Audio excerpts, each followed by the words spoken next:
Hello, here the morning news. The administration of President Barack Obama took an unprecedented step in hostilities towards Venezuela. He declared the South American country a threat to the national security of the United States.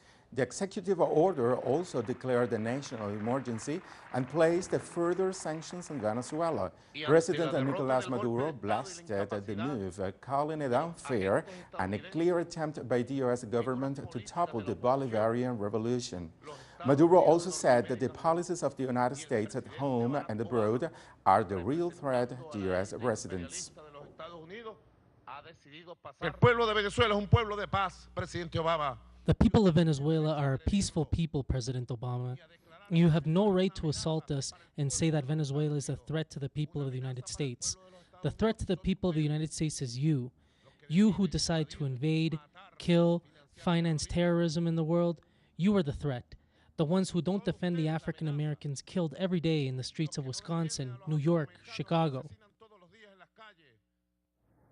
Following the U.S. threat, Ernesto Samper, the General Secretary of the Union of South American Nations, UNASUR, said the regional organization stands against any internal or external interference in Venezuelan democracy. Samper's statement comes less than a week after a UNASUR delegation visited Caracas.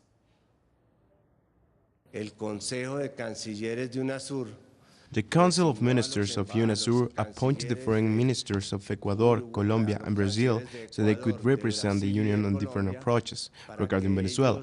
And so, in this regard, and with the participation of the pro tempore presidency of Uruguay, we accepted the invitation made by President Nicolás Maduro this past Friday, and we'll go back to Venezuela to closely examine the situation which our sister country faces. More news. One of Mexican President Enrique Peña Nieto proposed candidates to fill a vacated Supreme Court justice is provoking sharp criticism from opposition political parties. Our correspondent Clayton Kahn has more. The proposal of candidate Medina Mora as Supreme Court Justice has provoked a storm of criticism from opposition senators, calling the process rushed and undemocratic. They are decisions of the elites, where it is not permitted, not even for a majority of the Senate, to study in depth the candidates, and organizations of civil society or citizens can make an opinion. Meanwhile, members of ruling coalition parties affirm that Mora has the credentials and experience to fulfill the job. 2 years ago, the Senate of the Republic approved a wide majority that Medina Mora is competent, categorized, and has sufficient merits to represent the Mexican state. However, civil society groups have gathered thousands of signatures presented to the Senate so as to reject his approval, pointing to a track record of human rights violations and unconstitutional actions in cases and investigations during Mora's role as Attorney General. And the senators come out to say that there is a need to respond to the 20,000 people that are telling us not to naming of Eduardo Medina Mora as Supreme Court Justice. Critics point to police operations orchestrated by Mora, such as the Atenco or Oaxaca protests in 2006, which resulted in widespread police abuse and human rights violations, or the approval of the illegal arms trafficking operation known as Fast and Furious. They question whether past cases will conflict with his role as a justice. There are cases that he had to investigate and file as Attorney General that are still open and that are in appeals and that will go to the Supreme Court. So the question is, what will Mr. Medina Mora do? It is expected that the Senate will make its final vote on Tuesday as to whether Medina Mora will fill the justice seat. Clayton Kahn, teleSUR, Mexico City. Despite an ongoing corruption scandal back home, Spanish Prime Minister Mariano Rajoy was in Guatemala City for meetings of Central American Integration System, which brings the leaders together to boost cooperation on issues affecting the region. High on the summit's agenda, which came on the heels of U.S. Vice President Joe Biden's visit last week, were security and drugs, as many single member states continue to struggle with drug-related violence. Spain is a regional observer at the summit. Feminist organizations in Peru took the streets to mark Women's Day, just as a report gave alarming statistics on violence of women in the country. Our correspondent in Lima has more. International Women's Day on March 8th was commemorated in Peru with a march demanding further advances in equality and human rights. Just a few days before the march, a report presented by the UN painting a grim picture of Peru, with one of the highest rates in violence against women in the region and an increase in teenage pregnancies. Although the report showed a rise in women entering the labor force, it also highlighted that there are high disparities in salaries. Unfortunately, the economic participation of women is giving rise to multiple expressions of persisting discrimination and inequality that makes it difficult for women to join the workforce. What are these? For example, there is a high percentage of informal employment that result in very low levels of social protection and salaries. Flora Tristan is one of the feminist organizations that participated in the International Women's Day March. They believe that one way forward is an increase in the number of women in politics by first addressing the issue of verbal and physical aggression against women candidates and elected officials.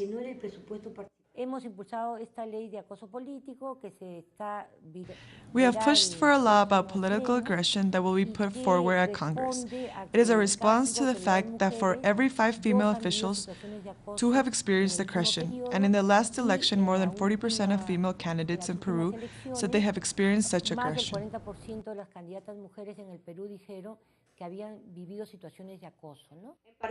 Laws protecting women from political aggression have already been implemented in Bolivia and Ecuador. Other issues feminist movements are pushing for include decriminalization of abortion for rape victims, protecting job rights for home care workers, and establishing entities that will look at claims for disparities in salaries. Rael Mora, teleSUR, Lima.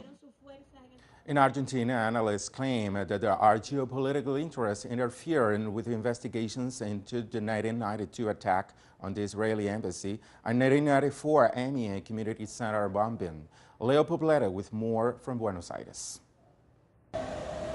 Argentina's head of state, Cristina Fernandez, quickly addressed Benjamin Netanyahu's comment regarding Iran's involvement in 2 terrorist attacks which occurred in Argentina in the 1990s in his speech to the US Congress last week.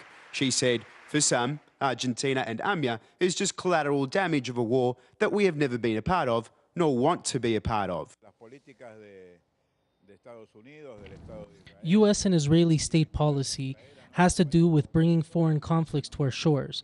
Although we are an increasingly globalized world, and all conflicts are interrelated in some way, our country was brought into the matter, masterminded by intelligence services of the U.S. and Israel. Members of the Argentine Jewish community and international analysts consulted by teleSUR agree that the AMIA case has been grossly manipulated and diverted by the US and Israel. They have doctored the AMIA files. These files are totally poisoned with false information from these intelligence services. And it has also been proven that they have poisoned the Argentine intelligence service and even the judiciary of this country. Sociologist and member of the Argentine Jewish community, Jorge Elbaum, says that Argentina finds itself in the middle of an international conflict it does not want to be a part of, and that it is a direct consequence of the neo-colonial foreign policy Argentina had during the 1990s under the Carlos Menem administration. At this time, the Argentine government is allied to an old and historic national project and does not believe in the formulation which Menem was a part of. He was a part of a neo-colonial offensive. This government believes that the political sovereignty of nations, diplomacy, and mechanism of international relations through a dialogue are best suited to handle international problems.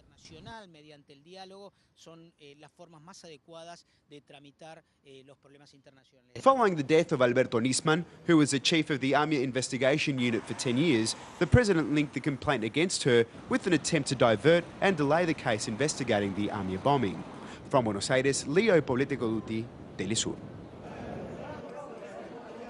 The Rafah border crossing reopened Monday for a brief 2-day window, allowing hundreds to travel both ways between the Gaza Strip and Egypt. Since former President Mohamed Morsi's ouster in 2013, Egyptian authorities have mostly kept the crossing closed, citing security concerns. The crossing is vital not only for goods to enter Gaza, but also for Palestinian students and the sick seeking medical attention in Egypt. Gaza officials say 2 days are simply not enough.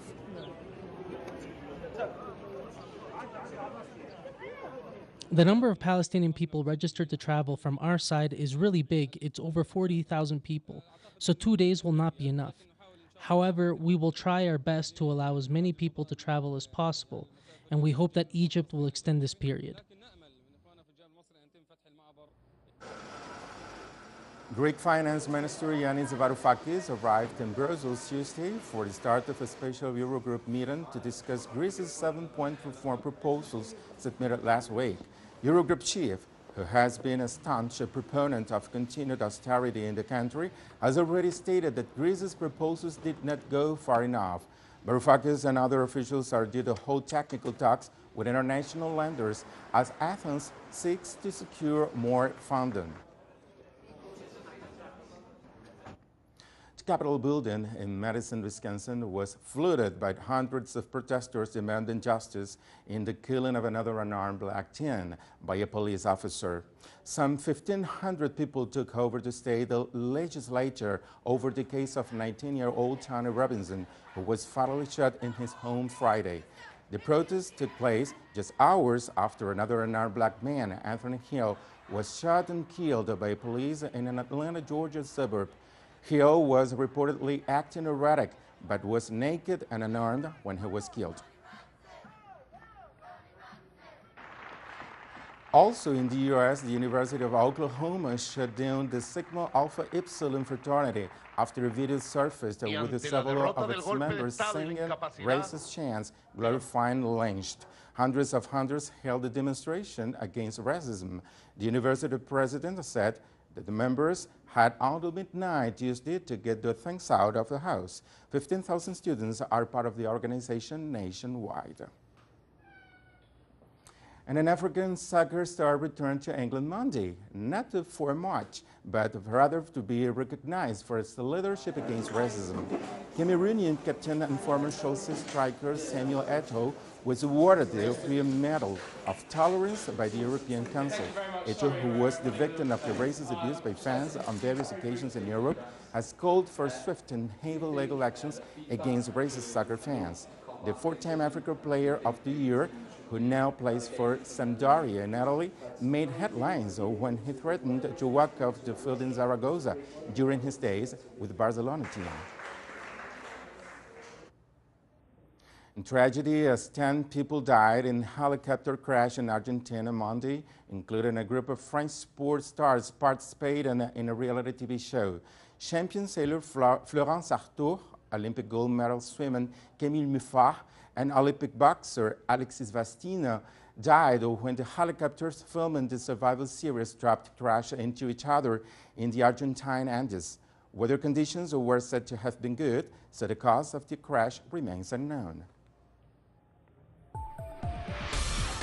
More on these and other stories on our website, telesurtv.net/English. Have a nice day.